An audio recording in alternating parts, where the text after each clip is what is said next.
नमस्कार, आप सभी का एक बार फिर से स्वागत है हमारे चैनल धार्मिक सार में। आज सुनते हैं योगिनी एकादशी की व्रत कथा।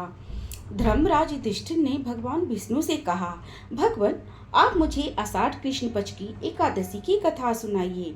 भगवान श्री कृष्ण ने कहा, हे राजन, आषाढ़ माह की कृष्ण पक्ष की एकादशी का नाम योगिनी है। इसके व्रत से समस्त पाप नष्ट हो जाते हैं। यह व्रत इस लोक और परलोक में मुक्ति देने वाली है। यह एकादशी तीनों लोकों में बहुत प्रसिद्ध है। मैं तुमसे पुराणों में वर्णन क्यों ही कथा कहता हूँ, ध्यान पूर्वक सुनो। स्वर्ग धाम में अलकापुरी नाम की एक नगरी थी। उसमें कुबेर नाम का एक राजा राज्य करता था। कुबेर शिव का भक्त था और प्रतिदिन भगवान शिव की पूजा करता था। एक माली जिसका नाम हेम था, वो पूजन के लिए राजा के यहाँ रोज फूल लेकर आया करता था। उस माली की विशालाक्षी नाम की बहुत सुंदर पत्नी थी। एक दिन वो माली राजा के पूजन के लिए मानसरोवर से पुष्प ले तो आया, लेकिन अपनी पत्नी की तरफ आकर्षित होने के कारण वह अपनी स्त्री से हास्य विनोद और रमन करने लगा और राजा को फूल देना भूल गया। और उधर राजा दोपहर तक उसकी राह देखता रहा। अंत में राजा कुबेर ने अपने सेवकों को आज्ञा दी कि तुम लोग जाकर माली के न आने का कारण का पता करो, क्योंकि वो अब तक पुष्प लेकर नहीं आया। सेवक उसे देखने गए और उन्होंने वापस आकर कहा, अपनी सुंदर स्त्री के साथ वो हास्य विनोद और रमन कर रहा है, इस कारण वो पुष्प लेकर नहीं आया। यह सुनकर राजा कुबेर को क्रोध आ गया और उसने क्रोध में आकर उस माली को बुलवाया। हेम माली राजा के भय से कांपता हुआ वहां उपस्थित हो गया।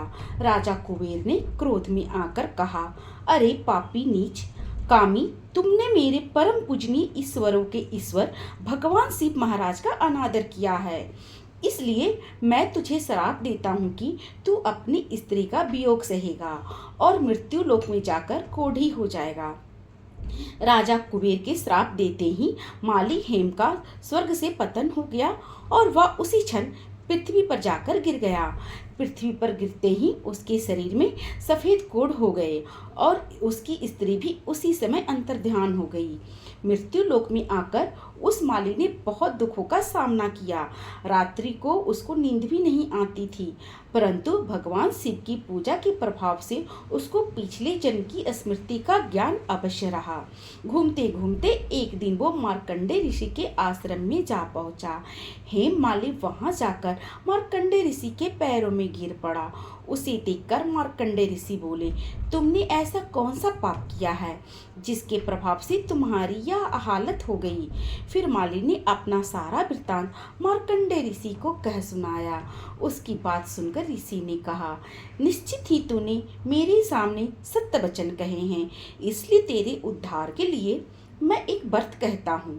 यदि तू आषाढ़ मास के कृष्ण पक्ष की योगिनी नामक एकादशी का व्रत विधि पूर्वक करेगा तो तेरे समस्त पाप नष्ट हो जाएंगे। यह सुनकर हेम माली बहुत प्रसन्न हो गया और मुनि को प्रणाम करने लगा। मार्कंडे ऋषि ने प्रेम पूर्वक उसे आशीर्वाद दिया। हेम मालिनी ने मुनि से कहे अनुसार विधि पूर्वक योगिनी एकादशी का व्रत किया और इस व्रत के प्रभाव से वह अपने पुराने स्वरूप में वापस लौट आया और अपने स्त्री के साथ सुखपूर्वक रहने लगा। भगवान श्री कृष्ण बोले, यह योगिनी एकादशी का व्रत 88,000 ब्राह्मणों को भोजन कराने के बराबर फल देता है। इस व्रत को करने से सारे पाप दूर हो जाते हैं और अंत में स्वर्ग की प्राप्ति होती है। तो ये थी योगिनी एकादशी की व्रत कथा। आप सभी को ये कथा कैसी लगी कमेंट बॉक्स में ज़रूर बताइए और हमारे चैनल धार्मिक सार को सब्सक्राइब करना ना भूलें। धन्यवाद। राधे राधे।